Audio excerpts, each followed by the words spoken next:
question, c'est qui peut payer ça en fait, surtout pour les petites structures. Et en fait, la DGSI a débarqué un matin au domicile des collaborateurs membres de la Red Team pour leur demander, mais messieurs, qu'est-ce que vous faites? Pourquoi vous attaquez cette entreprise? On a pu, dans certaines intrusions, passer des entretiens d'embauche. Sur l'interphone, le code était déjà défini puisqu'on voyait les boutons qui étaient usagés. J'ai presque envie de dire, mais après ce sont des budgets qui coûtent extrêmement cher, c'est être en red teaming 365 jours par an. De demander à quelqu'un de dire j'ai oublié mon badge ou alors de rentrer pendant une soirée d'entreprise. Le but de Jean Mission, c'est toujours de s'améliorer.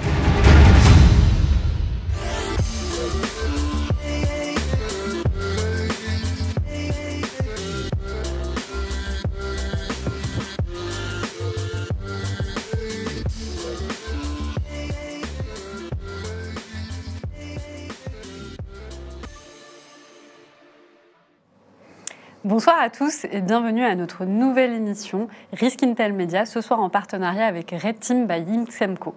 Aujourd'hui, on va parler de la thématique suivante, la Red Team au-delà des mythes, surtout lorsque l'on se croit invulnérable. Et avec nous, 3 experts pour pouvoir en débattre, discuter, répondre à mes questions, mais également répondre aux vôtres. On va leur laisser la main pour pouvoir se présenter brièvement avant de commencer notre échange. Et je commence par Arthur. Arthur ? Merci Yasmine. Bonsoir, je suis Arthur Vieux, consultant chez XMCO depuis un petit peu moins de 10 ans maintenant, donc spécialiste en cybersécurité et responsable de l'offre Red Team by XMCO. Merci. Olivier.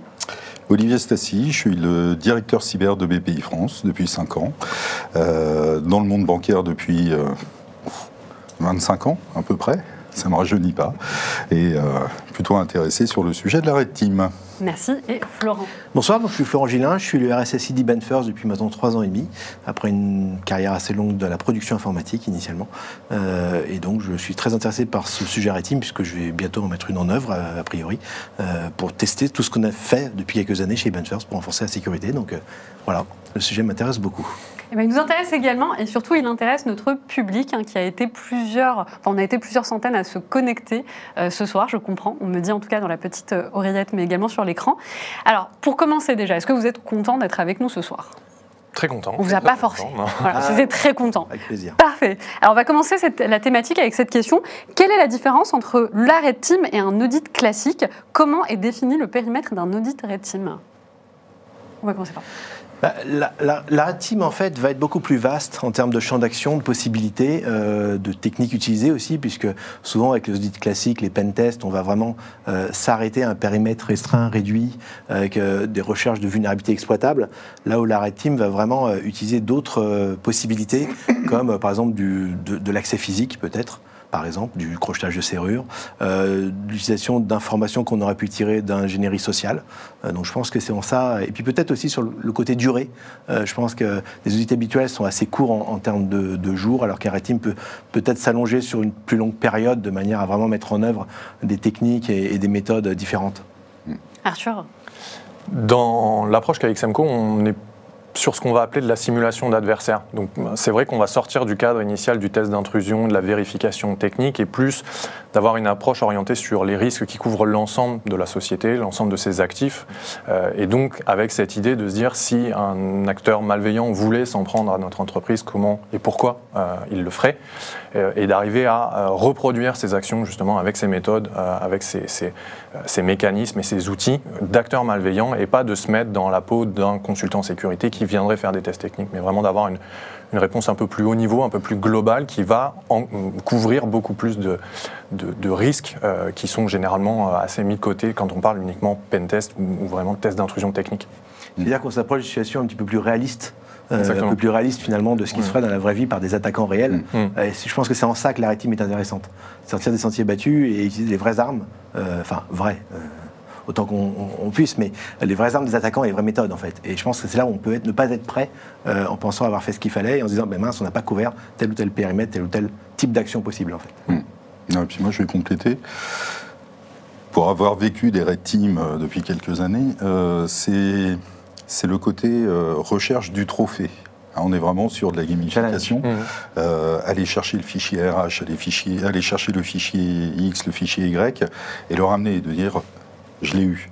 Et c'est ça qui est plutôt assez sympa. Alors, on a des belles surprises des fois, on n'est peut-être pas si invulnérable, on le croit en fait. Hein, les pentests, enfin les tests applicatifs que l'on fait, c'est sur l'appli X, l'appli Y, mais en définitive, on s'assure qu'une porte est bien fermée, qu'une fenêtre est bien fermée, mais on a laissé le vassis d'as ou la trappe du chat, et c'est par là en fait que. Et puis l'enchaînement des actions peut, de manière unique, n'amener à rien du tout, et cumulé peut amener des portes ouvertes beaucoup plus simplement en fait. Ouais. C'est aussi pour ça qu'on est sur ce que vous disiez sur la durée, vraiment l'enchaînement d'une mission longue, parce que sur un test d'intrusion où on va s'arrêter, pas de post-exploitation, où on va vraiment dire bon là il y a un problème mais on va pas aller plus loin. Là l'idée effectivement c'est de couvrir le plus longtemps possible et d'exploiter ce défaut-là pour aller le plus loin possible, aller chercher l'information, des choses qui n'auraient jamais été vues dans un audit classique effectivement. Alors, j'ai une première question à distance donc de Philippe. Philippe, bonsoir, qui nous dit comment font les red teamers pour contourner la détection technique au sein des sociétés? Est-ce que des zero day sont-elles utilisées? Généralement, on fait appel, à des zero day. Alors, soit des zero day qui sont trouvés par les consultants, les chercheurs au sein des équipes de red team. Ça demande évidemment beaucoup de travail et d'investissement. Et parfois, le temps investi et le retour sur investissement n'est pas extrêmement important, donc c'est peut-être pas la priorité sur ce type de mission, mais on va plutôt utiliser des vulnérabilités qu'on va plutôt qualifier de one day, donc des vulnérabilités très récentes, ou alors des tactiques d'attaquants qui ont été mises en lumière dans les jours ou dans les semaines qui ont précédé la mission de Red Team. C'est toujours un travail d'équilibre en quelque sorte entre ce qu'on peut se permettre, le temps, l'investissement qu'on peut mettre sur la phase de recherche et sur l'intérêt aussi que ça a derrière. Est-ce que pour une PME qui a forcément peut-être un niveau de maturité un peu moins élevé, est-ce que ça vaut le coup d'aller jusqu'à de la recherche de 0D? Pas nécessairement. Donc nous, on a besoin aussi de quantifier ça pour avoir une réponse cohérente pour...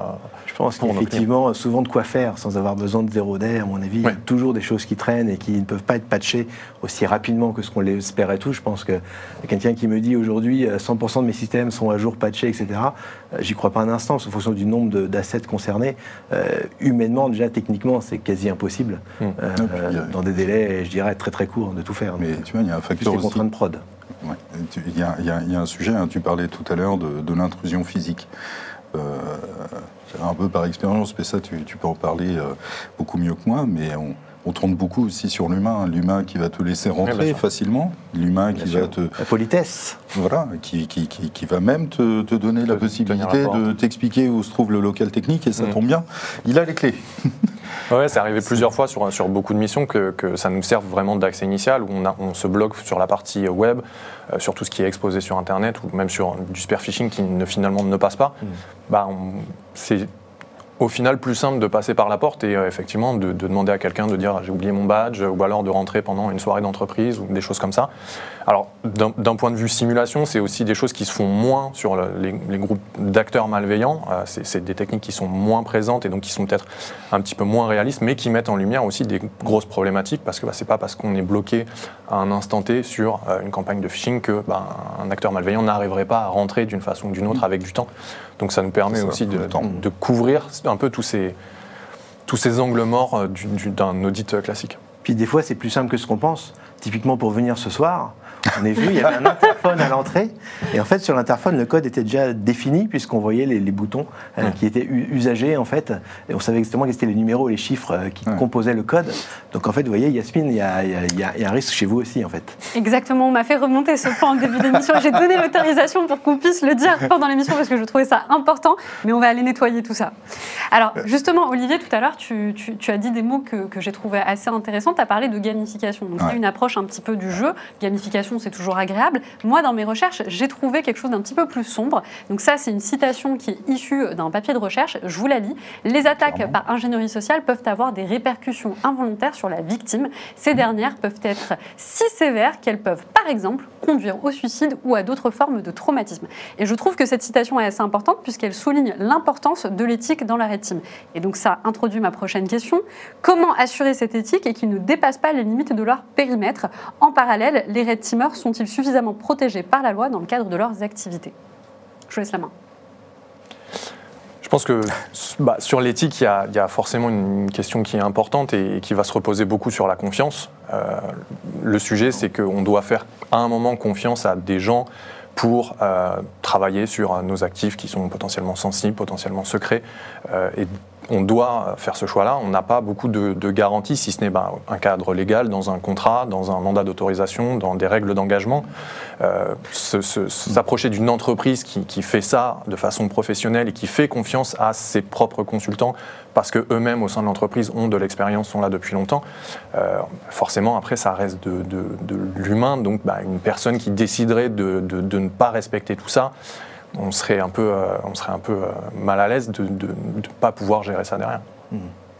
Il y a toujours un risque sur l'humain. C'est clair qu'il peut très bien être un gentil hacker, comme on dit, en journée, et la nuit, passer ses nuits sur le dark web et finalement alimenter des marchés, etc., avec les infos qu'il a pu glaner lors de ses missions. Donc ça, c'est vrai que le côté confiance est très important dans ce genre de mission, parce qu'effectivement, on a vraiment accès à des choses qui peuvent être critiques. Parce que là, on parle, si on parle chez Ben First, la criticité, c'est vraiment le business, les virements bancaires. Mais si on parle d'une red team avec des centrales nucléaires ou des éléments comme ça, là, la criticité est encore plus importante. Donc il y a vraiment la nécessité de s'assurer que les personnes à qui on fait confiance sont vraiment de confiance. D'autant qu'il y a très peu de monde normalement dans l'entreprise ciblée qui va être au courant de la mission. Donc ça veut dire qu'il y a aussi un risque d'échec et quelque chose se passe mal même pour l'auditeur s'il se fait attraper en train de faire des choses curieuses et que les gens peuvent devenir virulents aussi au niveau de la société auditée ou en tout cas red teamée.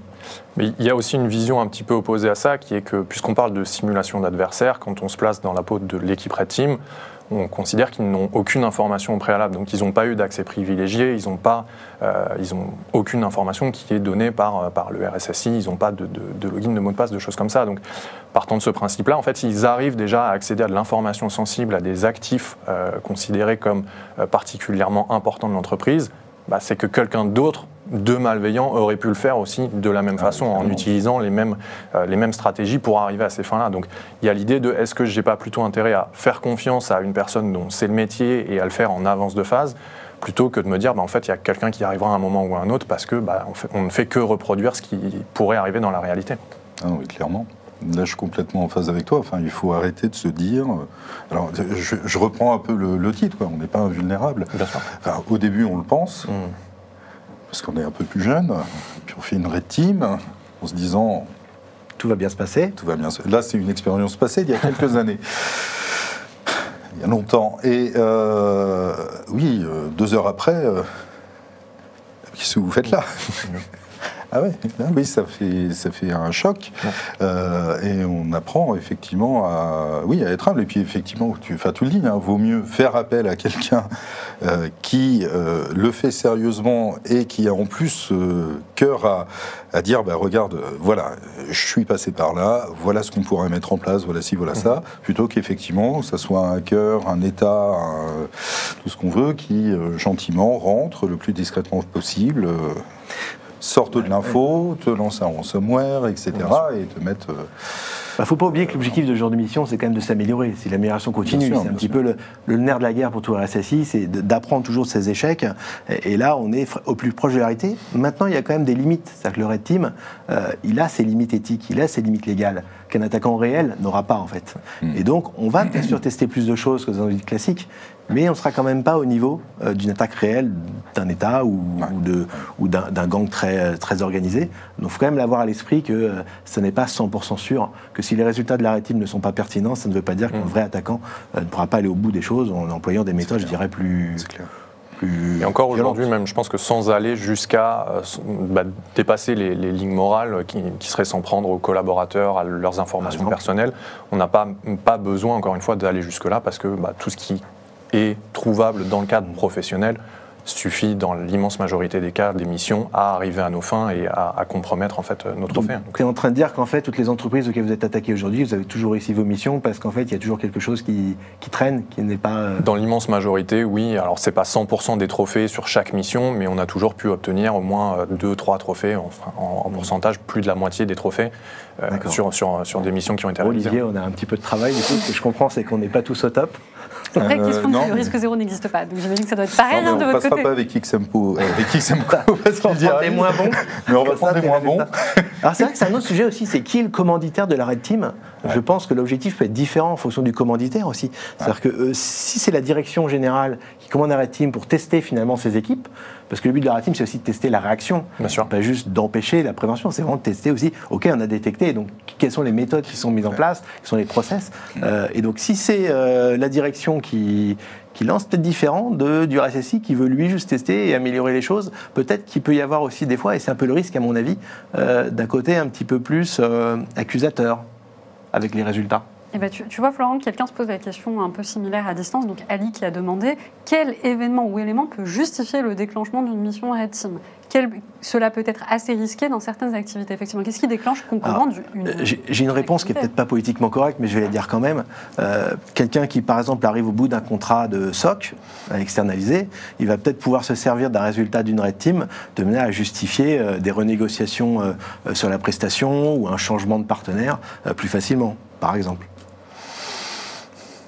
Oui, peut-être. Non, je pense qu'il faut avoir cette hygiène s'astreindre à régulièrement faire des Red Teams, pas attendre 2 ans, 3 ans, 4 ans, parce qu'en définitive, j'ai presque envie de dire, mais après ce sont des budgets qui coûtent extrêmement cher, c'est être en Red Teaming 365 jours par an, parce qu'en définitive, l'audit que l'on fait, le pen test, alors il est fait du 1er au 10 janvier. Le 11 janvier, ça y est, c'est fini.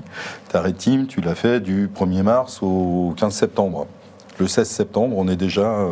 Évidemment. Enfin, voilà. Ouais. Donc effectivement, il faudrait presque avoir effectivement ces Red Teams permanentes ou très très régulières pour s'assurer qu'il n'y ait pas de dérive dans le temps. Entre les vulnérabilités techniques, les changements de personnel aussi qui peuvent un paramétrage le process, sur un changer, outil, etc.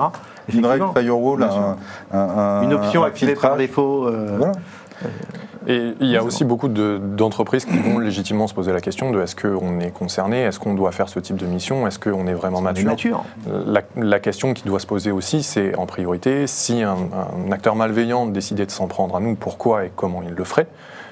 Si déjà, oui, on pourrait être ciblé parce qu'on a des secrets industriels, parce qu'on a des données financières importantes, des choses comme ça, la question se pose qu'un acteur malveillant s'intéresse à nous. Donc on devrait se poser la question de faire un Red Team. Après, c'est vrai qu'il faut être pragmatique, que c'est des missions qui représentent des budgets importants, mais il y a aussi Red Team et Red Team, enfin, dans le sens où on n'est pas obligé, encore une fois, d'aller faire de la simulation étatique pour une entreprise qui n'est pas nécessairement mature. On peut commencer à un premier degré, de dire ok, on va y aller étape par étape. Forcément, on va commencer par du pentest.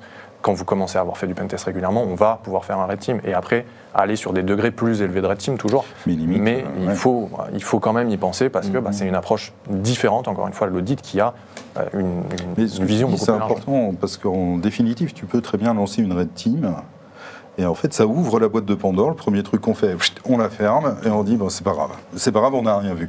Et effectivement, le faire progressivement, ça permet aussi d'identifier j'allais dire les quick wins, les gros trous dans la raquette. Je patche ça, je fais ça. Ok, on en remet un petit peu plus et on y va de manière itérative. Et au contraire. Le but n'est pas d'ouvrir des portes ouvertes. C'est vrai que si tu n'as pas déjà une certaine maturité, avoir fait ce qu'il fallait, du patch management, de l'assaisonnement, c'est compliqué. Si tu lances une Red Team et que tout d'un coup, à 1 heure, tout est fini parce qu'ils ont déjà réussi, l'investissement sera peut-être pas très très rentable pour ton entreprise. Alors justement, tout à l'heure, Arthur, tu parlais de confidentialité. Il y a ce mot qui est ressorti et c'est vrai qu'aujourd'hui, on voit qu'il y a une explosion des attaques sur la supply chain, c'est-à-dire donc sur les partenaires, les third parties, les fournisseurs. Est-ce que les audits Red Team prennent en considération ces fournisseurs et ces partenaires et est-ce qu'on les informe justement de ces audits ? Alors, dans un monde idéal, oui, je pense qu'il faut les prendre en considération dans le périmètre. Ça ouvre 2 problèmes principaux. La première, une contrainte de temps, parce que si on doit intégrer tous les fournisseurs, tous les prestataires de l'entreprise qu'on va viser, forcément, ça représente des missions qui sont colossales et on ne peut plus arriver à tout couvrir. Et forcément, une partie financière aussi, parce que ce temps-là, forcément, il faut le financer. Il y a peut-être même un troisième élément qui est la partie légale, c'est-à-dire que est-ce que l'entreprise a autorisé dans ses contrats à faire des audits de type Red Team, justement, pour ses prestataires, pour ses fournisseurs. Et là, on est aussi sur une frontière qui est quand même assez difficile à définir. Donc, encore une fois, nous, on n'a pas pu aller sur ces terrains-là parce que soit on n'en a pas eu besoin, soit c'était trop compliqué, encore une fois, à organiser. Et ça ne s'est pas montré indispensable, mais parce qu'on est sur des missions qui sont cadrées. Et un acteur malveillant, il n'a pas cette délicatesse, encore une fois, il va passer par un prestataire de climatisation, on a vu, il y a beaucoup d'attaques de supply chain dont on entend beaucoup parler, il y a quelques années SolarWinds, ou même très récemment les utilitaires Utils, c'est des choses qui ont des impacts énormes, mais d'un point de vue audit, en fait, c'est pas quelque chose qu'on peut intégrer parce que concrètement, c'est pas réalisable dans le temps qu'on a, en fait. Tu parlais du côté réglementaire. C'est vrai que dans le secteur financier, on a Dora qui arrive et sans son sac à dos et qui nous explique en fait qu'on va devoir s'intéresser aux tiers parties justement parce qu'ils savent qu'il y a énormément d'attaques qui sont faites par ce biais-là.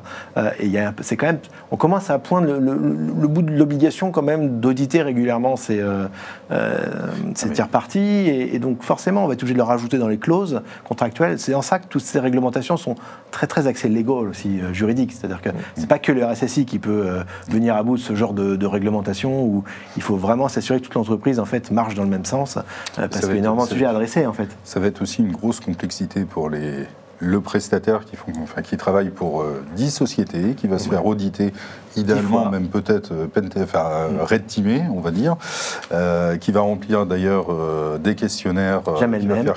Non, tant qu'à faire. Insupportable. Et voilà, et en définitive, qui va être obligé, parce qu'il fabrique des boulons, admettons, auditer le fournisseur du métal qui lui-même va auditer. On se retrouve avec quelque chose d'extraordinairement compliqué, coûteux. Et comment on va faire Comment C'est ce que j'ai compris de l'obligation de Dora, c'est que je crois que l'objectif derrière, c'est de faire monter tout le secteur en fait, en maturité. Et effectivement, il n'y a qu'en passant par là que tu vas pouvoir le faire. Donc ça va être un coût. La question, c'est qui peut payer ça en fait, surtout pour les petites structures. Justement, pour aller un peu plus loin sur Dora et NIS2, parce que forcément, c'est le grand sujet du moment, entre autres avec d'autres sujets, mais c'est un des sujets. Est-ce qu'il y a des exigences aujourd'hui qui vont particulièrement toucher les red teamers ? J'ai pas lu précisément qu'on parle de Red Team, mais effectivement, le fait d'avoir la maîtrise de ces prestats. Ce que l'on fait, dans le monde bancaire, on le fait déjà, plus ou moins, mais on le fait au moins sur les PS2E. Là, on va étendre le périmètre. Je ne sais pas si on parle vraiment de Red Team. Mais la question, c'est ce qu'on vient de se dire, c'est que ça coûte cher. Moi, en discutant avec mes pairs, il y a une personne du CAC 40 qui m'a dit, j'ai red teamé mon prestat, plus ses prestats, plus... Je lui ai dit, mais ça t'a coûté un fric monstre. Il m'a dit oui. On va peut-être pas recommencer d'ici. C'est un budget monstrueux. Une red team, on est à quoi 30, 40, 50 000 euros peut-être, quelque chose comme ça, à peu près. Un pentest classique, 5 000 euros, 10 000 euros, 10 fois moins. C'est bien que tu parles du prix parce qu'on a eu une question, donc Maël qui demandait peut-on avoir un ordre d'idée du temps alloué et des budgets pour un red team, en audit red team? Ça va principalement forcément dépendre du niveau qu'on veut donner à notre simulation d'adversaire. Est-ce qu'on va passer beaucoup de temps à faire de la R&D? Est-ce qu'on va devoir vraiment faire preuve de discrétion poussée? Ou est-ce que, parce qu'on est sur un client qui est un peu moins mature, on va pouvoir, comme on le disait, ça ne sert à rien d'entrer et de faire ça plutôt rapidement. Mais ça reste des charges qui sont importantes. On pense qu'il y a au moins sur une mission classique besoin de 50 jours complets sur la mission, qui vont être étalés sur des semaines, des mois forcément, parce que la mission va s'étaler pour qu'on soit dans la situation la plus réaliste, pour attendre des retours de campagne de phishing, pour faire de l'intrusion physique, pour retrouver de l'information. On disait une mauvaise configuration qui est d'un serveur qui change sur Internet. On a besoin d'avoir cette vision-là. Mais ça, c'est une sorte de point d'entrée en fait. Et après, on peut aller sur des charges qui sont double, triple, parce que le périmètre augmente, parce qu'on intègre des filiales, des prestataires et ainsi de suite. En fait, ce qui me perturbe un petit peu dans ce que tu dis, c'est que depuis le début, tu dis que c'est toujours assez facile. Finalement, vous arrivez assez souvent à vos fins avec des choses déjà finalement assez facilement accessibles ou utilisables. Et à côté de ça, tu nous annonces effectivement un nombre de jours assez important de missions. Donc pour moi, c'est un petit peu curieux en fait de se dire... C'est vrai que facile n'est pas vraiment le terme, c'est qu'on arrive souvent à nos fins, mais effectivement, il y a énormément de travail derrière. Il y a des experts en sécurité et des experts en Red Team qui sont vraiment des experts de l'expertise, chacun sur leur domaine et qui ont des polyvalences impressionnantes. Mais c'est énormément de travail par ces équipes-là, c'est énormément de recherche, c'est des capacités assez impressionnantes en toute franchise. Donc, c'est pas facile dans le sens où vraiment c'est à la portée du premier venu, mais c'est des choses qu'on arrive à faire et donc qui montrent qu'il y a quand même des défauts dans le niveau de sécurité des entreprises. Vous aurez remarqué, j'avais essayé de faire baisser ma future potentielle facture. Bon, ça n'arrivera pas. Tu vois, ça me fait partir. Je l'ai déjà négocié, il m'a dit qu'il se rattraperait. Mais Florence, ce que tu viens de dire, Arthur, moi ça me fait penser à une phrase que j'avais lue un jour sur un truc là, inspirational, des trucs pour vous donner envie. Et c'était un acteur qui disait « J'ai mis 10 ans à devenir célèbre du jour au lendemain ». C'est un peu ce que tu dis. C'est qu'on ne voit jamais réellement le travail derrière. On voit le résultat et le résultat est bien et on se dit « mais c'est simple ». Mais en réalité, il y a un travail énorme. Mais ça me fait penser, cet échange m'a fait penser à ça. J'ai mis 10 ans à devenir célèbre du jour au lendemain. Mais je pense qu'en fait, vous devez être... c'est vraiment tout un travail de fourmi. Vous devez faire plein de choses le plus discrètement possible pour ne pas popper. Et effectivement, si tu parles de la Red Team physique, enfin l'intrusion physique, tu vois une personne qui se pointe, bonjour, je suis pas là, j'ai pas mon badge, j'ai machin. Bon, une fois, ça passe. Si tu le fais 10 jours de suite, ça commence à attirer l'attention. Si tu es toujours présent à toutes les soirées d'entreprise, pour plus déranger les gens. Tu as plein de soirées d'entreprise, tu es dans une société qui a beaucoup d'animation, etc. On te voit tous les jours. C'est suspect. Donc tu ne peux pas être tout le temps là, tu ne peux pas être... un peu de l'horlogerie, en fait.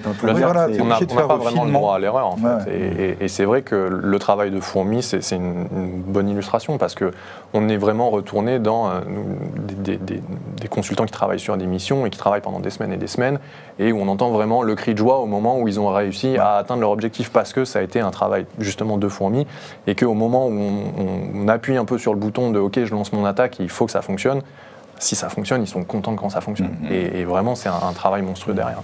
Du coup, moi, je pitch la nouvelle phrase pour XMCO, c'est « j'ai mis 200 jours à faire un audit Red Team du jour au lendemain ». Moi, je veux voir ça sur les prochaines fiches aux prochains événements. Donc 200 jours facturés. Pour passer à la prochaine question, donc sur la même étude d'ailleurs dont on avait tiré la citation, on a trouvé des chiffres assez intéressants, c'est celui autour de l'éthique. C'est-à-dire qu'il y a une question qui a été posée à des Red Teamers, donc ils ont été divisés en 2 groupes, et à certains, on a demandé s'ils trouvaient acceptable d'utiliser certaines techniques, soit d'ingénierie sociale ou physique, pour faire leurs audits sur leurs clients. Et à l'autre, on a demandé s'ils acceptaient qu'on fasse sur eux ces techniques, qu'on utilise sur eux ces techniques. Et on se rend compte qu'il y a quand même une énorme différence, puisqu'on a 4 fois plus d'acceptation quand il s'agit de le faire sur un client que quand on le fait sur soi-même. Donc ça pose aussi la question de savoir est-ce que l'éthique, quelque part, elle est à géométrie variable. On l'accepte quand on n'est pas concerné, donc quand c'est un tiers parti. Et puis forcément, la question qui suit, c'est de savoir comment on définit les limites d'une action de Red Team, ce qui est acceptable et ce qui ne l'est pas. Alors, j'ai envie de répondre à ça, là. C'est assez rigolo ces chiffres. En gros, je suis prêt, j'ai pas de souci à aller t'auditer, à aller te red teamer, mais je veux pas que tu viennes. Mais c'est quoi? T'as pas confiance en fait? C'est parce que t'as pas confiance. C'est parce que tu maîtrises pas quelque part. Enfin, c'est comme ça que je le perçois. Mais on s'attend au résultat et on n'a pas envie que ça nous arrive. Ouais, voilà. Ouais. Mais oui. Donc, mais c'est assez intéressant comme chiffre. Faites aux autres ce qu'on ne me fait pas moi. C'est humain. Voilà. Ouais, exactement, c'est tout à fait humain. Comme quoi, la cybersécurité, c'est aussi des humains derrière. Ce n'est pas une IA, voilà. Pas encore. Pas encore. Mais alors, comment on définit ce qui est acceptable et ce qui ne l'est pas? C'est des règles, encore une fois, un peu comme la partie juridique qu'on évoquait tout à l'heure et tout l'encadrement de la mission. Ça va être ce que nous, on va appeler les règles d'engagement. C'est de dire, voilà, nous, ce qu'on fait de base sur les missions, est-ce qu'on est déjà d'accord avec ça ou non? Est-ce qu'on va moins loin? C'est-à-dire qu'on pose le cadre le plus large possible en se disant, on ne va pas faire des choses qu'on ne considère pas morales. On le disait tout à l'heure, ne pas aller viser les informations personnelles des collaborateurs, quand on parle d'intrusion physique, on ne va pas réaliser des actions qui sont irréversibles. Donc on ne va pas casser une fenêtre, déclencher une alarme incendie, des choses comme ça, parce que ça a des vraies conséquences et qu'on n'est pas là non plus pour poser des problèmes. Donc nous, on pose un premier cadre avant même le début de la mission. Et ces règles-là, après, elles sont amenées à être validées et resserrées, s'il le faut, par le commanditaire. S'il nous dit ça c'est hors limite, ça on ne peut pas se le permettre, Ok, nous on est là encore une fois pour faire de l'amélioration du niveau de sécurité, pas pour poser des problèmes, donc on s'adapte à ça. Et au cours de la mission, même si on a une idée de scénario, mais qu'on a un doute, on va redemander validation. On a pu, dans certaines intrusions, passer des entretiens d'embauche et aller jusqu'à se faire proposer un contrat dans l'entreprise qu'on visait. À un moment, on se retrouve à est-ce qu'on va jusqu'à faire des faux papiers, vraiment envoyer et aller jusqu'au bout. On en a parlé au commanditaire, il nous a dit ça risque de faire des vagues un peu côté du service, donc on va simuler cette partie-là. Mais on est, nous, en capacité aussi de faire la part des choses et de se dire, là, à un moment, il faut qu'on définisse est-ce que ça fait partie du cadre ou pas. Alors, j'ai une question qui a été posée à distance, donc de Zapelli, qui dit « J'ai vu le sondage de Yasmine de ce matin. Effectivement, on a fait un sondage avec Red Team by XMCO. On a posé la question au public. Et donc, il nous donne le résultat. Merci, parce que je n'avais pas encore vu le résultat. Donc, d'après ce qu'on me dit, c'est 18% des répondants qui ont été confrontés directement ou indirectement à de la fraude phishing par deepfake. Puisqu'on demandait, on posait la question, est-ce que vous avez été confronté à du phishing qui utilisait notamment de l'IA, donc soit via des vidéos, des voix ou autres. Donc 18% ont répondu quand même oui. La dernière fois que j'avais vu ce matin, je sais qu'on était déjà à 400 votants, je ne sais pas à combien nous sommes actuellement.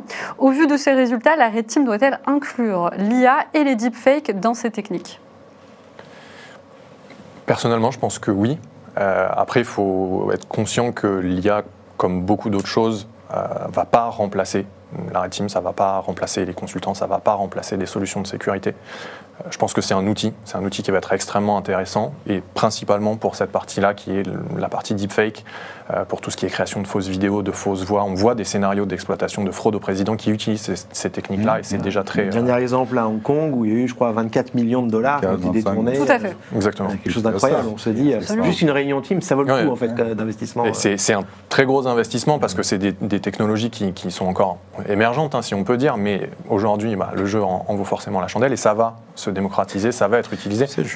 Comme un outil, ce sera vraiment intéressant. Cet après-midi, je discutais avec une personne qui travaille dans un grand groupe bancaire, que je ne citerai pas, qui a attrapé, alors c'était sur un entretien d'embauche en Inde, c'était en fait, alors c'était un deepfake, mais uniquement la voix, et en fait, la personne était, le recruteur était accompagné d'un Indien, qui lui dit c'est bizarre parce que c'était trop parfait dans l'absolu et c'était pas le bon accent. C'est con. Pour un connaisseur, c'est vrai que ça peut faire tiquer. C'était pas le bon accent. Et en fait, effectivement, c'était une voix enregistrée et voilà. Quoi. Non, on va en avoir de plus en plus. Ça va être un gros sujet à traiter, les fraudes au président. 2.0. On sait que les attaquants ont le temps, on sait que les attaquants sont toujours à la pointe de la technologie, donc on se doute que ça va être un outil qu'ils vont utiliser au maximum très vite. Mais je pense plus que c'est pour faire gagner du temps, en fait. Ça ne va pas forcément remplacer l'homme, parce que l'homme aura toujours cet esprit critique, cette curiosité où il va se dire ah mais si je fais ça, peut-être que. Et donc ces tests qu'il fera peut-être dans le vent, en fait, l'IA ne les ferait peut-être pas. Et je pense que dans ça, c'est là où l'IA est un petit peu trompeuse. Est-ce qu'il y a vraiment de l'intelligence dans l'IA ou est-ce que c'est pas juste du... Souvent, on a l'impression que ça paraphrase en fait un petit peu ce qu'on lui a fait ingurgiter avant. On n'en est pas encore à de l'intelligence réelle en fait. Ouais, mais ça a quand même pas mal évolué. Le ChatGPT 4o... Alors, je suis tout à fait d'accord avec ce que tu dis, Florent, parce qu'on a eu pas mal d'émissions sur la question de l'IA. Je pense que, moi, mon avis, c'est qu'on ne pourra jamais mimer l'intelligence humaine. Il y a une certaine... la spontanéité, une délicatesse. Il y a quelque chose quand même dans l'esprit humain qui n'est pas mimé. Par contre, si on a, donc je comprends que les IA, tout va dépendre en réalité non pas de l'outil, mais vraiment de la qualité des données qui sont injectées. Si on y arrive à injecter une qualité importante avec un bon accent, avec un bon accent, mais une bonne qualité de données, on peut entraîner des IA à faire des choses quand même assez incroyables. Donc voilà, je reste quand même mitigée. Ça remplacera pas l'être humain, mais ça peut parfaitement en fait devenir un très bon outil pour assister en fait. Surtout dans le cas du télétravail, qui s'est beaucoup généralisé, où on se rend compte qu'il y a des nouveaux risques en fait inhérents à ça. Et typiquement, les Red Team peuvent s'en servir beaucoup plus maintenant. Beaucoup de gens sont à distance, font beaucoup de réunions d'outils, comme Teams, Zoom ou autre, je ne sais pas comment il faut en dire en termes de nom, mais et du coup, c'est un peu gênant parce qu'on se doute que ça va vraiment prendre de l'ampleur en fait. Et la technologie, on a l'impression qu'elle évolue de plus en plus vite. On a l'impression qu'en 10 ans, il se passait plus de choses qu'en 30 ans avant en fait. Donc c'est-à-dire que ça va encore continuer et le risque il va être là pour nous. C'est comment on fait pour que les gens puissent s'assurer que c'est bien la personne en phase 2 qui est celle qu'elle prétend en fait. Et nous, on a eu des choses toutes bêtes, mais des phishing téléphoniques, avec des usurpations de numéro de téléphone. On est obligé de mettre en place des processus pour que les gens puissent se donner un code ou faire des choses pour être sûr que c'est bien la personne en face, à cause de ça. C'est des stratégies toutes simples, avoir un espèce de code pour chaque personne, pour voilà, si tu me dis pas ce mot-là, c'est que c'est pas toi et tout. Mais il n'y a que ça. Je vois pas comment on va pouvoir faire autrement pour confirmer que le flux n'a pas été intercepté, modifié, etc. Alors allons un petit peu plus loin, parce que c'est une question que je voulais poser par rapport au télétravail. Donc le télétravail se généralise de plus en plus. Comment on fait pour red teamer dans ce type de configuration? Qu'est-ce que ça change? D'un point de vue attaquant, c'est clairement une aubaine, puisque forcément, ça a un peu flouté la limite entre le professionnel et le personnel. Il y a beaucoup de gens qui travaillent de chez eux, qui ont leur ordinateur professionnel, mais qui consultent leur mail pro. Alors forcément, il y a moins de filtrage, il y a moins de protection, des choses comme ça. Donc, pour un attaquant qui veut se dire, moi j'ai un point d'entrée peut-être d'une personne qui n'est pas sur le SI de l'entreprise, c'est une aubaine. Ça augmente énormément la surface d'attaque aussi de l'entreprise. On met de plus en plus d'appliances sur Internet, de VPN et de choses comme ça. On voit que c'est des outils qui sont compromis, et quand ils sont compromis, en général, ça fait très très mal, ces outils-là. Donc, d'un point de vue attaquant, c'est sûr que c'est très très très intéressant.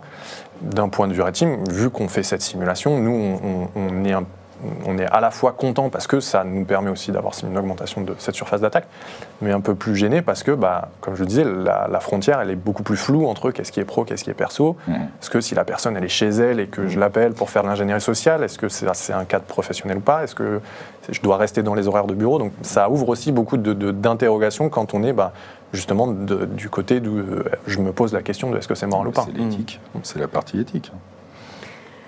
Alors j'aimerais revenir sur ce qu'on disait tout à l'heure, on parlait justement du niveau de maturité pour faire de la red team. Donc je comprends a priori que c'est des techniques assez puissantes, donc il faut avoir une certaine maturité. Donc comment on évalue réellement la maturité d'une entreprise? Comment on sait qu'une entreprise a besoin d'avoir un audit red team? Ça, c'est la difficulté source, que c'est un petit peu comme avant avec les pentests standards. On se disait, comment je peux savoir si l'entreprise que j'ai choisie a bien travaillé, a bien fait son travail? Est-ce qu'ils n'ont rien trouvé parce que juste je suis bon, ou est-ce que juste ils sont mauvais? Et ça, c'est difficile. Donc, il faudrait en fait pouvoir en faire intervenir plusieurs en même temps, sur le même périmètre au même moment, et c'est financièrement impossible. Donc le red team, c'est pareil, c'est une question de réputation, une question vraiment de confiance qu'on va avoir en le partenaire par rapport à ses façons de recruter et par rapport à l'investissement qu'il va faire aussi, je pense, sur l'équipe. Il faut aussi permettre à l'équipe de se challenger, de faire aussi peut-être des meetings spécialisés de red teamers, comme on peut avoir par exemple, je crois que c'est l'université du Maryland, je crois, qui organise quelque chose qui s'appelle Break It, Build It, Break It, Fix It, où il y a beaucoup de red teamers mondiaux qui se regroupent et qui vont un peu se tirer la bourre, comme on dit vulgairement. Et je pense que c'est comme ça, en fait, parce que le problème de ces gens-là, c'est qu'il va falloir les motiver aussi sur le long terme. Si on veut les conserver, il faut leur donner aussi de la matière, donc des missions intéressantes, et leur permettre de monter en compétences. Je pense que c'est des gens qui sont curieux d'âme, dans l'âme, et qui vont vraiment avoir envie d'apprendre de nouvelles choses en permanence. Si c'est pour enfoncer des portes ouvertes en permanence, je pense qu'ils ne vont pas rester longtemps dans l'entreprise où ils sont. Non, mais c'est vrai, on pourrait... Enfin, je reviens un peu sur ce que je disais sur la red team au long cours. Oui, ça peut être aussi intégrer des équipes de red team qui challenge au quotidien. Alors, il y a des outils qui permettent de le faire, des outils de Breach and Attack Simulation, mais ça reste des machines. Ça reste d'automatisation, de choses connues. Oui, mais c'est de la machine. Mais ça donne déjà une idée. L'humain, de toute façon, est là et sera toujours meilleur que la machine. Peut-être une équipe en interne et effectivement faire appel à des sociétés spécialisées qui, elles, viennent tamponner, oui, effectivement, voilà, et puis changer, effectivement, de prestataire parce que à un moment, il faut repartir d'une page blanche. C'est bien aussi se challenger. C'est sûr que l'équipe interne, c'est, je pense, un objectif d'un point de vue maturité pour l'entreprise, d'être en capacité de se dire on a des gens qui travaillent en permanence sur ce sujet-là, mais ça ne devrait pas être vraiment une fin en soi, parce que probablement qu'il y a aussi un biais dans le sens où si les équipes sont en interne, ils connaissent les processus de l'entreprise, ils connaissent les gens, ils ont ces habitudes-là, effectivement, donc est-ce que vraiment c'est réaliste? Est-ce qu'on est dans une position d'attaquant qui a aucune information? Mais ça ne veut pas dire qu'il ne faut pas le faire, mais effectivement d'avoir la vision externe une fois de temps en temps pour valider ce qui a été fait et confirmer qu'on est sur la bonne direction, ça reste indispensable. C'est clair. Et du coup, j'ai une anecdote assez rigolote là-dessus, parce que je parlais avec un RSSI, une grande entreprise française dont je tairai le nom, qui ont monté une red team en interne, en fait. Et en fait, on parlait tout à l'heure du côté légal, du côté attention, il y a des réglementations, des choses à suivre. Et en fait, ils avaient oublié juste de déclarer que ces salariés travaillaient pour eux et attaquaient l'entreprise volontairement. C'était NOIV. Et en fait, la DGSI a débarqué un matin au domicile des collaborateurs membres de la Red Team pour leur demander « Mais messieurs, qu'est-ce que vous faites? Pourquoi vous attaquez cette entreprise ?» Donc c'est vraiment important d'avoir l'humain qui est à la fois qui suit des process et qui est organisé en fait. C'est pas je fais ça comme ça un petit peu, je dirais à l'arrache comme on dit. Faut vraiment que je sois organisé parce qu'il peut se passer, comme on disait tout à l'heure, des événements qui se passent pour quelqu'un par exemple qui a été victime de social engineering. C'est pareil. La porte a été cassée, famille réveillée à 6h du mat. Vous imaginez le contexte par rapport aux voisins aussi. Donc il faut vraiment faire attention à ce qu'on fait. Et effectivement, c'est important de cadrer les choses dès le début de la mission sur ce qu'on fait, ce qu'on fait pas pour éviter ce genre de choses. La question que je me pose souvent, c'est jusqu'où vous allez dans l'usage de solutions, d'outils, de recherche. Tu vois, dans la société, tu ne peux pas aller trop loin parce que enfin, voilà, tu n'as pas forcément le droit. Et puis aller commencer à aller chercher tout seul dans le dark web. Au-dessus de la loi déjà. Donc on sait qu'ils ont de toute façon... Mais oui, c'est jusqu'où... Sur l'ensemble de la mission oui, et puis les moyens surtout que vous pouvez mettre en place. Enfin, tu vois, c'est quoi la frontière? On en a parlé un petit peu, mais tu as des boîtiers qui s'achètent. J'ai un collègue qui me dit c'est super. Je fais oui, mais je fais ça, je vais en prison. Les boîtiers basiliques, j'ai vu récemment les boîtiers basiliques là, qui arrivent et qui permettent de bypasser complètement le NAC par exemple sur le réseau. Est-ce que vous allez jusqu'à pénétrer des entreprises discrètement, mettre ce genre de boîtier en place pour ensuite avoir la monnaie de licence, etc. Par exemple, ça fait partie des outils que vous utilisez? On le fait absolument, et ces outils-là, généralement, pour avoir une maîtrise aussi sur ce qu'on fait, c'est des outils qu'on recrée en interne. C'est-à-dire qu'on a exactement l'équivalent de cet outil-là qui a été créé from scratch par les consultants et qui est entièrement maîtrisé et sur lequel on peut aussi s'adapter et dire en fait notre porte dérobée matérielle, on peut la cacher dans tout et n'importe quoi et en fonction de la mission, en fonction du contexte, on va pouvoir le faire. L'idée c'est oui effectivement d'aller le plus loin possible, mais quand on compare encore une fois à des groupes étatiques, on est forcément limité en temps et en moyens, donc on ne peut pas prétendre arriver à ce niveau-là parce que ce n'est pas réaliste, mais on va toujours pousser parce que ce qu'on disait juste avant, c'est que c'est des consultants qui sont passionnés, qui ont envie, qui creusent et vraiment ils font ça jour et nuit parce que c'est pas un travail alimentaire concrètement. Donc c'est des gens où quand on leur donne une mission comme ça, ils ont envie d'y aller, ils ont envie de creuser, ils ont envie de chercher. Donc ça, naturellement, ça va le plus loin possible. Vous achetez pas juste un câble OMG sur Internet pour pirater un téléphone qui serait branché dessus? Alors, il y a des outils qui, typiquement ce câble-là, quand c'est très difficile d'industrialiser ou de le faire nous-mêmes, parce que ça c'est des choses qui sont très miniaturisées, qui sont très utiles, on peut l'utiliser. C'est pratique et c'est aussi globalement vendu dans le commerce. Sur lequel moi je sensibilise les employés d'Ivan Fair. Je leur dis attention, regardez ce type d'équipement, les multiprises reliées au réseau, c'est quand même bizarre, on n'y pense pas, mais c'est des choses toutes simples des fois. En fait. C'est comme les clés USB oubliées dans le parking de l'entreprise, dissimulées avec évidemment un fichier dessus avec augmentation salariale 2024. Bien forcément, tout le monde va avoir envie de l'ouvrir, soit d'ailleurs chez lui ou dans l'entreprise. Mais il y a des choses qui sont même un peu plus tendancieuses, si on peut dire, parce que concrètement, quand on parle d'accès initial, on ne s'empêche pas d'aller sur le dark web et de rechercher des accès initiaux qui sont déjà publiés en fait. Et ça, des choses dont les entreprises n'ont pas connaissance parce qu'elles ne font pas de surveillance, parce qu'elles n'ont pas la connaissance de ces données-là. Et nous, on pourrait se dire, ok, est-ce qu'on a un intérêt à acheter cette donnée-là? Si ça nous donne un accès initial entre guillemets sans rien faire, c'est une valeur ajoutée intéressante. Mais là, du coup, on est aussi, est-ce que c'est pas du recel? Est-ce que on a des limites un peu légales qui sont floues? C'est-à-dire, vous utilisez vous aussi votre service Serenity pour surveiller le dark web et récupérer les crédits sur le leak, sur le Red Team spécifiquement, on a une version qui est adaptée, qui est dérivée de Serenity, puisque Serenity est quand même censé prévenir que c'est XMCO, que c'est des scans automatisés et que c'est dans un cadre légal. Sur une Red Team, ça a assez peu d'intérêt de crier à n'importe qui que c'est nous qui scannons. Donc on a une version dérivée et automatisée qui nous permet de faire l'équivalent, de mettre un périmètre sous surveillance et justement de ne pas être nous manuellement en permanence en train de scanner parce qu'on a besoin aussi d'automatisation. Ok. Eh bien, merci d'avoir répondu à mes questions. Je rappelle, on est sur une émission Risk Intel Media, ce soir en partenariat avec Red Team by XMCO. La thématique, c'est la Red Team au-delà des mythes, surtout lorsqu'on se croit invulnérable. Pour ceux qui sont à distance et qui viennent de nous rejoindre, on va refaire un petit récap sur ce que vous vous êtes dit depuis le début de ces émissions et on retient 3 grands éléments. Le premier, et donc c'est partagé sur l'écran, dans l'idéal, il faudrait Red Teamer ses fournisseurs, mais il y a des limites liées à leur nombre, aux coûts et aux contraintes légales et contractuelles. Point numéro 2, l'ingénierie sociale peut causer des traumatismes psychologiques psychologique. L'éthique de la Red Team est donc un enjeu déontologique essentiel.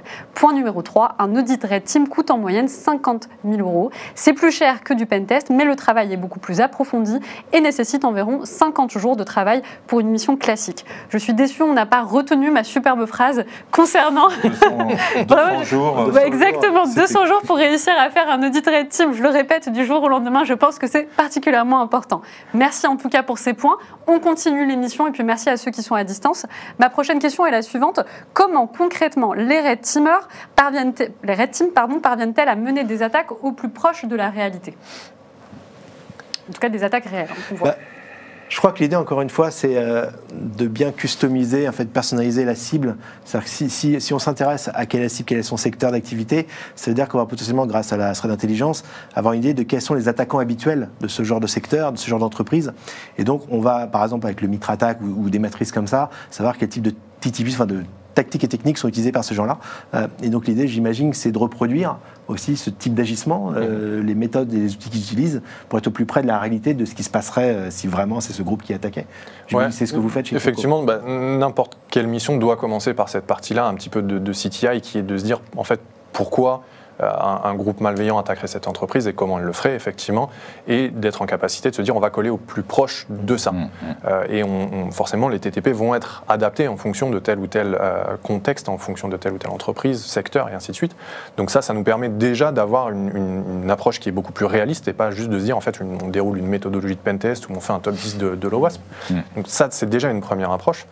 Et la deuxième, c'est aussi de se dire, les personnes qui participent à la Red Team, les consultants, vont eux aussi, en fait, ils ont une mentalité offensive, ils ont un passé aussi sur lequel ils ont travaillé soit dans le défensif, soit dans l'inforensique légale, des choses comme ça. Donc, ils ont aussi une vision de moi, si je me mettais à la place de l'attaquant, comment je ferais ? Et donc, il y a une grosse partie aussi de création, de réflexion et de se dire, je comprends le pourquoi l'attaquant le ferait comme ça et je peux aussi moi-même créer mes propres approches, faire ma propre recherche de vulnérabilité pour arriver à mes fins, toujours en suivant un petit peu cette direction. J'imagine qu'au niveau des équipes, tu as dans tes équipes des personnes plutôt spécialisées industrie, d'autres plus bancaires, plus, je ne sais pas, enfin voilà, chacun un peu ses spécialités. Alors, oui, c'est l'OT, l'industriel, tu ne vas pas l'attaquer de la même façon. Il y a effectivement des spécialisations, mais il ne faut pas se tromper quand on parle de spécialisation. Il ne faut pas oublier que c'est des profils qui ont quand même 5, 6, 7 ans d'expérience dans le pentest aussi et qui ont couvert énormément de choses derrière. Et donc, qui ont une base. Quand on dit on a un expert sur de l'industriel, il est parfaitement en capacité de faire du web, de l'intrusion physique. Il ne sera peut-être pas le meilleur sur ces sujets-là, mais il a une base extrêmement... Il peut comprendre un petit peu plus facilement des process dans, je ne sais pas, je reviens avec mon fabricant de boulons, voilà, versus la banque, versus... Ça, c'est sûr. Après, il y a des spécificités vraiment de voitures, enfin, en fonction même des appétences. Des gens qui disent, moi, l'industriel, c'est ce qui m'intéresse le plus. J'ai suffisamment de bagages techniques pour pouvoir tout couvrir, parce qu'encore une fois, on ne sait pas trop vers quoi on va aller dans la mission. On a une grande idée. Si on fait de l'industriel, effectivement, on peut s'attendre à tomber sur de l'industriel, mais on va quand même passer par du web, par de l'intrusion physique potentiellement, par de l'ingénierie sociale. Donc il faut aussi maîtriser toutes ces choses-là. Donc juste pour comprendre, donc aujourd'hui, donc là tu parlais de spécialisation, mais est-ce qu'on a des Red Teams qui se spécialisent par secteur d'activité ? Un peu comme les attaquants, on a des groupes d'attaquants qui vont spécialiser soit sur une attaque en particulier, une typologie d'attaque, ou sur des secteurs. Est-ce qu'aujourd'hui les organisations des Red Teamers se fait également par secteur ou par typologie d'attaque ? Je pense que d'un point de vue attaquant, il y a une sectorisation qui se crée, mais plus par opportunisme. Parce que justement, ils ne peuvent pas attaquer tout et n'importe quoi. Ils ont des objectifs bien précis. Est-ce qu'on est sur de l'espionnage industriel ? Est-ce qu'on est sur de la demande de rançon ? Des choses comme ça. Donc il y a un besoin de sectoriser. Quand on a l'approche plutôt orientée conseil, comme nous on le fait, en fait, on ne va pas le faire dans le sens où on ne va pas dire on ne fait de la Red Team que sur de l'industriel. On n'a pas de raison de se fermer des portes et justement parce qu'on a l'expérience pour faire beaucoup de choses différentes, on a envie d'aller sur beaucoup de choses différentes. Il faut motiver les équipes. Exactement. Par contre, l'approche, la réflexion du secteur, elle est faite sur la mission spécifiquement. C'est-à-dire que là, on a cette réflexion de se dire on est sur ce secteur-là et donc on doit s'adapter à ça. Et ce n'est pas, encore une fois, une méthodologie unique qui va se dérouler sur la mission. Mais dans la recherche de la mission, en fait, on ne va pas se restreindre à un domaine particulier. Alors moi, j'avais une question sur la notation cyber ou cyberscore qui émerge en France. Qu'est-ce que vous en pensez ? Le sujet brûlant. Alors ça, c'est un sujet qui, je crois, divise, quoique pas tant que ça, parce que je pense qu'on est quasiment tous d'accord. Pas mal de RSSI, c'est-à-dire que c'est... Historiquement, ça a été beaucoup utilisé par les assureurs, les cyberassureurs, s'ils avaient du mal à jauger en fait du risque qu'ils prenaient à assurer telle ou telle entreprise. Et il y a cette espèce de score qui arrivait par magie là, qui leur donnait un moyen sur une échelle de 1 à 10, bon, ils sont bons, pas bons. Le problème, c'est que c'est un périmètre extrêmement petit qui est vu par ces entreprises. C'est-à-dire que c'est la partie émergée de l'iceberg visible, publiquement accessible, qui souvent en fait et le périmètre est mal défini, c'est-à-dire qu'ils vont vous attribuer des assets qui ne sont pas vraiment à vous. Par exemple, imaginons une marque de luxe que je ne citerai pas, qui a plein de sites de contrefaçon en ligne. Ces sites de contrefaçon vont potentiellement être mis dans son périmètre. Et donc forcément, ils sont a priori mal sécurisés et ça va faire chuter leurs notes. Et en fait, ce périmètre peut aussi être géré par d'autres équipes que l'entreprise elle-même. Typiquement chez Iban First, la partie site web corporate n'est pas vraiment la même chose que la partie plateforme qu'on développe en interne, etc. Donc c'est des infras différentes, ce sont des équipes différentes. Donc on ne peut pas se dire que l'extérieur reflète l'interne. Enfin, je pense pas, je suis pas trop d'accord avec ça. Ces solutions vont faire chuter très rapidement. La note change du jour au lendemain. Une latence pour remonter de plusieurs dizaines de jours. Alors c'est hyper démotivant pour les équipes qui, effectivement, identifient, il y a un pépin, je change le certificat pour faire simple. Et 3 jours après, rebelote. 20 jours, 30 jours, 40 jours, ça y est, ça commence à donner. Enfin, voilà. Alors, c'est utile, ça permet de se challenger, ça permet de se dire, oui, effectivement, peut-être faire apparaître certains éléments, mais ouais, moi je reste quand même un petit peu dubitatif. Tous un peu dubitatifs. Tu es obligé de faire pas mal de nettoyage. Tout n'est pas couvert. Voilà, ça donne une tendance. Ça motive. Mais de là à ce que ça puisse être... Enfin, tu parlais de cyberassureurs, etc. Le problème, c'est qu'on ne peut pas l'ignorer aujourd'hui. Non, les cyberassurances continuent à se servir de cet indicateur, même si, à mon avis, il est vraiment faussé. Et donc, tu ne peux pas, en fait, quand tu remplis un formulaire pour renouveler ta cyberassurance, c'était une note très, très mauvaise, forcément, ça va avoir un impact sur toi, même si tu sais, toi, au fond de toi, qu'en fait... Sauf que si tu veux faire modifier le périmètre qu'ils t'ont alloué, attribué, bien sûr, il faut payer. C'est-à-dire que là, il faut devenir client, on peut dire ah non, ça c'est pas bon, ça fait pas partie. Ce qui est quand même un petit peu malhonnête, je trouve. Enfin, ça n'engage que moi. L'info est publique, il la collecte et il la valorise, il la vend. Alors, oui, mais l'algorithme n'est pas très clair non plus, on ne sait pas vraiment... Secret industriel. Alors, Daniel pose la question, puisqu'on est sur le sujet des cyberassurances, est-ce qu'une cyberassurance peut réclamer une Red Team dans le cadre de la souscription d'un contrat? Ça vous semble pertinent d'avoir cette approche? Ça serait intelligent. Bah oui, parce que ça permet dans l'absolu, je trouverais, à titre perso, à titre personnel, oui, j'ai vécu des questionnaires de 500 questions. T'es venu au club. Voilà, avec le roadshow devant les assureurs. Est-ce que vous avez la CVE 2022-3844 ? Non ? D'accord. Plus 100 000. Non, mais c'est ça, en fait. C'est terrible. Alors, je n'ai rien contre les cyberassureurs, mais en l'occurrence, là, j'avais des personnes à qui on avait dit il faut que tu poses la question. Si c'est oui, c'est plus cher. Si c'est non, c'est moins cher. Et non, c'est le même prix. C'est pas moins cher, c'est le même prix. Oui, pardon. Tu as raison. Le moins cher n'existe. On va se faire des copains. Mais c'est ça, on est là.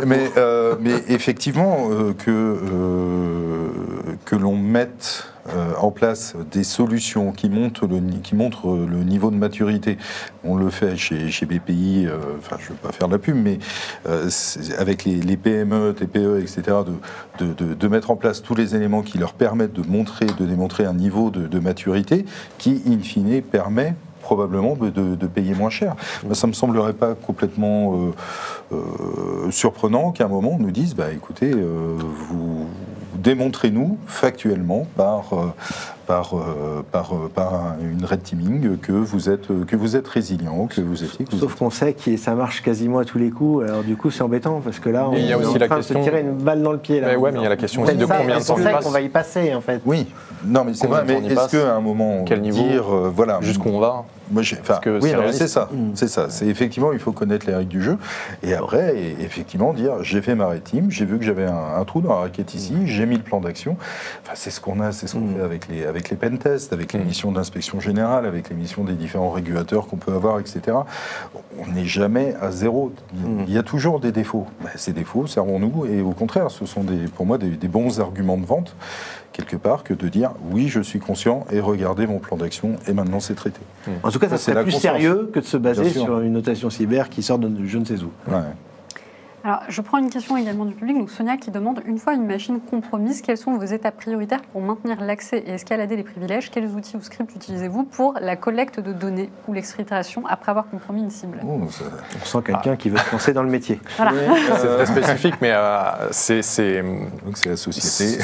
sans forcément trop rentrer dans le détail, il y a énormément d'étapes, c'est-à-dire que forcément on va devoir découper chacune de ces étapes pour être le plus discret possible. On est très loin de la charge malveillante qui va tout faire et qui va communiquer avec le serveur de contrôle. On doit vraiment déjà arriver sur le poste de travail, mettre en place de la persistance, parce que la première étape c'est de se dire est-ce qu'on peut rester et rester le plus longtemps possible. Une fois qu'on a cette persistance, et déjà rien que de mettre en place cette persistance, c'est une étape difficile. Puis ça montre déjà qu'il y a quand même un problème de détection oui, ou voilà. de protection. Et c'est de trouver des binaires qui sont vulnérables potentiellement, d'arriver à contourner des restrictions, de mettre des tâches planifiées qui nous permettent de relancer nos exécutables. Et déjà, tout ce qu'on dit, c'est de réaliser des actions. Mais avant de réaliser ces actions, il faut qu'on soit sûr qu'elles ne soient pas détectées, effectivement. Et donc, il y a toute une phase de recherche et ainsi de suite. Et Parce que pour vous, une détection, pardon, je t'interromps, mais pour vous, une détection, c'est un échec de la mission? Pas nécessairement dans le sens où nous, la mission va continuer tant qu'on a un accès. C'est-à-dire que si une équipe défensive, une blue team va se dire, là, il y a une alerte qui est remontée, très bien. C'est-à-dire qu'on travaille aussi à étudier leur capacité de détection, de réaction et ainsi de suite. Mais est-ce que cette alerte, elle va être classée, traitée ou classée sans suite, traitée, escaladée et ainsi de suite. Donc nous, parfois on n'a pas l'information en fait que ça a été détecté. Et donc on va devoir continuer, et parfois on est à l'aveugle, même souvent, et c'est de se dire en fait, s'il commence à se poser des questions et qu'il voit, en fait il y a une communication là avec un domaine qui est suspect, qui est malveillant, on coupe.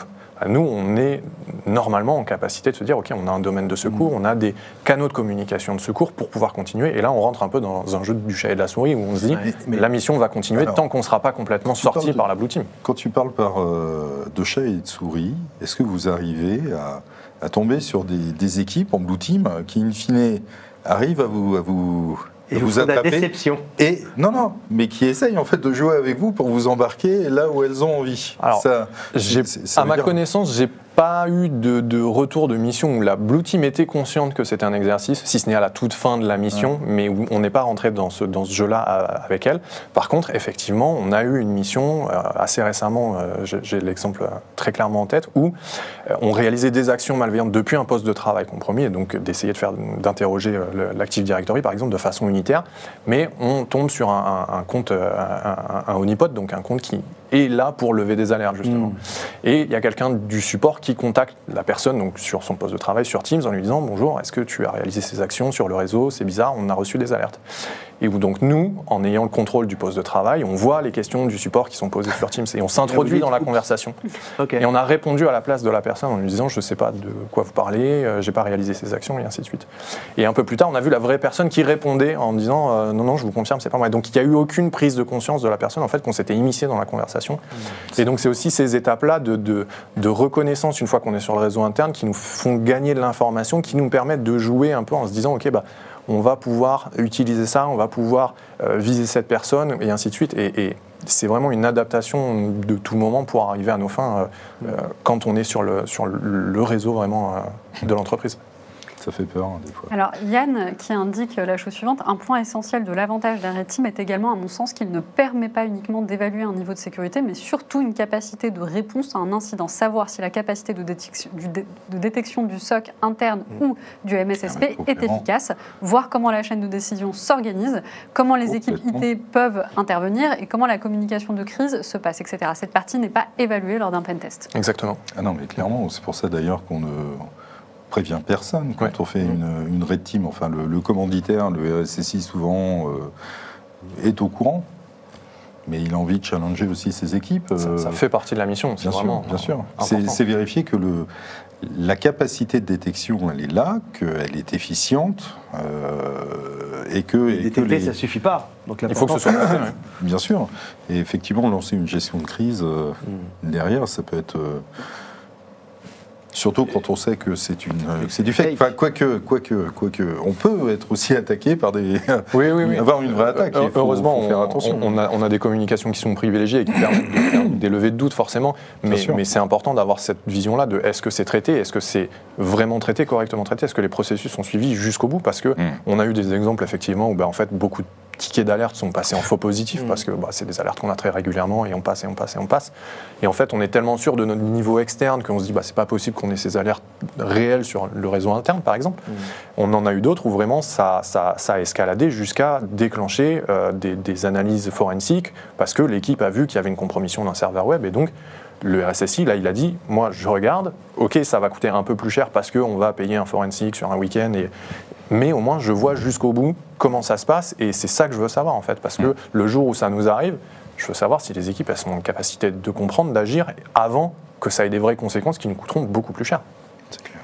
Alors, le public se pose une question depuis tout à l'heure parce qu'ils veulent introduire dans l'équation de cet échange la question de la blue team. Donc je vais pouvoir introduire ce sujet avec une question qui a été posée par Florian et qui demande quid de la blue team du SOC. Vous parlez beaucoup d'accès initial, phishing, intrusion physique, mais pas beaucoup de tester les réactions et du feedback avec la blue team.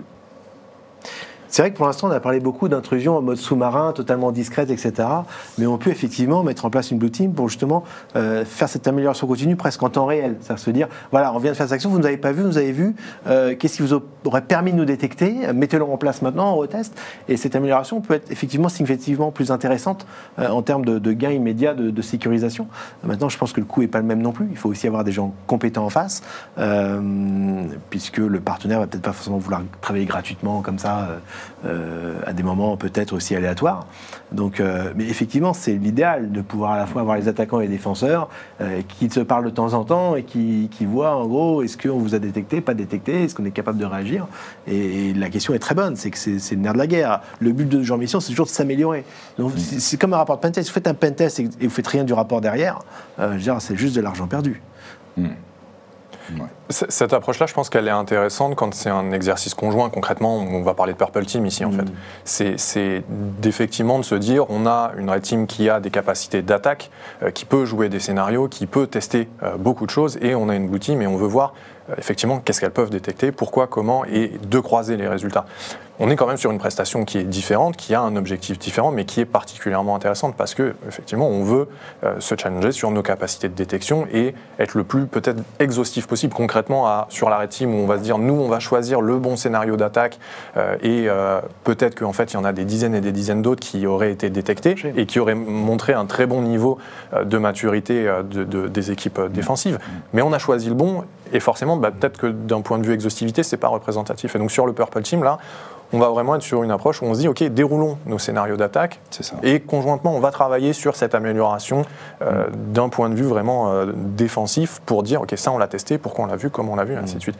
Par contre, c'est encore une fois une mission qui est différentes et qui n'adressent pas les mêmes besoins, puisque c'est un travail conjoint, parce qu'on ne travaille pas à la capacité de réaction, comme on l'a vu, ou d'escalade quand il y a un problème, et on ne couvre pas du tout toute la partie externe, ingénierie sociale ou des choses comme ça. On est vraiment là sur de la détection active sur de l'interne. Tu testes tes use cases de détection et s'ils sont efficients, s'il faut en rajouter, ça. Mais en définitive, tu te bases sur 100 use cases.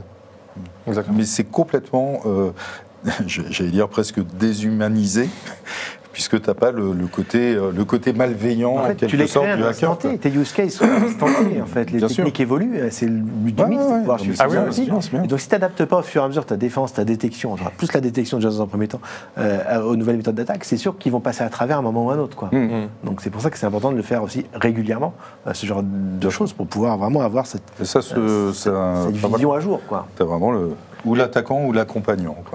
Et pour avoir cette vision à jour, nous aussi, ce qu'on aime beaucoup faire à la fin d'une mission, c'est d'avoir un atelier avec les équipes défensives. C'est-à-dire qu'au-delà de faire une restitution, de présenter des résultats et de dire, OK, on a eu des trophées, on a pu aller où on voulait, ou juste de dire, l'objectif, c'est de dire on est le plus fort. Casquette conseil. Mais voilà, là, on rentre dans cette partie-là. Mettre en place pour pas qu'on passe par le même endroit. Et où on prend tous les TTP qu'on a utilisés et on fait un exercice vraiment d'une demi-journée, d'une journée avec les équipes défensives en se disant voilà ce qu'on a pu faire, voilà comment on l'a fait, et que ce soit aussi, c'est une sorte de purple team en quelque sorte, mais avec juste les éléments qu'on aurait mis en place pendant la red team. Et c'est aussi une façon d'améliorer le niveau de sécurité et de motiver peut-être aussi les équipes, parce que forcément il y a une frustration d'avoir été battu peut-être, et donc c'est de se dire ok, ben, on va quand même à retirer quelque chose de ça au final. Je pense que tu prends l'uppercut, Mike Tyson. Il fraisse ton oreille, mais... Oui, tu as raison. Ok, bon, maintenant on a pris la claque, on se met autour de la table, on discute et on grandit ensemble. Exactement. Je crois que c'est ça en fait, il faut apprendre. C'est pour ça que je parlais du commanditaire. C'est qu'en fonction du commanditaire, l'objectif peut pas être le même. Ouais. Attention. Ouais. Le résultat du red team peut aussi être utilisé contre le RSSI si c'est pas lui qui l'a commandé. Faut pas l'oublier. Alors pour rebondir justement à ce que tu disais Arthur, il y a Steven qui dit là avec les JO qui arrivent, c'est clairement le genre d'exercice à faire pour ceux qui se sentent le moins sereins. Florian qui lui-même moins convaincu puisqu'il répond c'est trop tard pour les JO. C'est ça, c'est exactement ce que j'allais dire. Une autre réponse qui est merci pour vos réponses. Quant à la Blue Team, un SOC est quand même un indice de maturité nécessaire à un exercice de Red Team. Et puis Maël qui explique donc super, merci de parler de l'échange avec la défense. Alors pour rebondir sur ce que tu disais Arthur, et ça introduit justement ma question sur le Purple Team, puisque je comprends que c'est de la coordination et de la communication et de l'intégration entre de la Blue Team et de la Red Team. Donc nous dans les équipes on avait trouvé ce joli schéma qui justement remontre un peu comment fonctionne une opération de Blue Team. Déjà, est-ce que tu es d'accord avec ce schéma-là ? Il faut avoir des bons yeux, là. Voilà, il faut avoir des bons yeux. Et puis, surtout, ma question était de savoir quelle est, pour toi, l'étape, en tout cas la recommandation ou l'étape la plus difficile à mettre en place quand on met en place du Purple Team. Parce que l'intégration, en général, entre deux équipes, c'est jamais simple. Je pense effectivement qu'il y a une grosse partie communication, on le disait juste avant, pour pas convaincre, mais presque, mais de se dire qu'en fait, les équipes défensives font leur travail et on ne vient pas en tant que Red Team pour démontrer qu'en fait, il n'y a rien qui est fait ou c'est fait n'importe comment. C'est pas notre approche, c'est pas notre but. Donc déjà, il y a parfois commencer par là pour un peu décrisper un peu tout le monde. Après, c'est clair qu'il faut étudier le niveau de maturité, où est-ce qu'ils en sont eux, comme on le ferait en fait pour une mission classique, hein, mais on ne va pas avoir le même déroulé de mission de Purple Team si le client commence juste à mettre en place des règles de détection ou a un outil qui potentiellement est un outil assez classique du marché sur la partie défensive, comme on le ferait pour effectivement une entreprise qui a un SOC, une Blue Team qui a tous les outils du marché possible, qui fait des astreintes. Et donc déjà de s'adapter à ça et d'apporter des éléments de réponse cohérents, c'est une première approche intéressante. Mesurée. Et on se rend vite compte en général aussi que de la même façon que les gens dans la Red Team sont des gens passionnés, les gens dans la Blue Team sont des gens passionnés aussi. En fait, ils ont aussi envie d'apprendre, ils ont envie aussi de progresser. Et à chaque fois qu'on a eu des discussions comme ça, ils étaient demandeurs, ils étaient vraiment à poser des questions. Ok, mais ça, j'en ai pas entendu parler. Comment on met ça en place et pourquoi ça, c'est problématique. Donc ça se met en place quand même assez naturellement dans l'approche. Très proche, en définitive. Oui, absolument. Ouais. On a dans l'équipe Red Team des gens qui ont fait du défensif, qui ont fait, je le disais tout à l'heure, de la réponse. Pour être un bon défenseur, défenseur, il faut d'abord être un bon attaquant pour connaître déjà quelles sont les méthodes employées et comment les empêcher en fait. Et d'un point de vue défenseur, comme un attaquant. D'un point de vue défenseur, absolument. Ouais. Il faut se poser dans la peau de l'attaquant et de se dire, en fait, comment je pourrais contourner ce que j'ai mis en place. Si on ne se pose pas cette question-là, effectivement, il y a un trou qui se crée. Ouais. Eh bien, écoutez, on arrive à la fin de cette émission. Merci beaucoup pour les réponses que vous nous avez données. Merci également au public qui était à distance. Malheureusement, je n'ai pas pu poser toutes vos questions. Vous avez été nombreux, en tout cas, à nous suivre et à poser vos questions. Alors, ce soir, on est en partenariat avec Red Team by XMCO, qui d'ailleurs vous met à disposition un livre blanc pour aller plus loin sur cette thématique.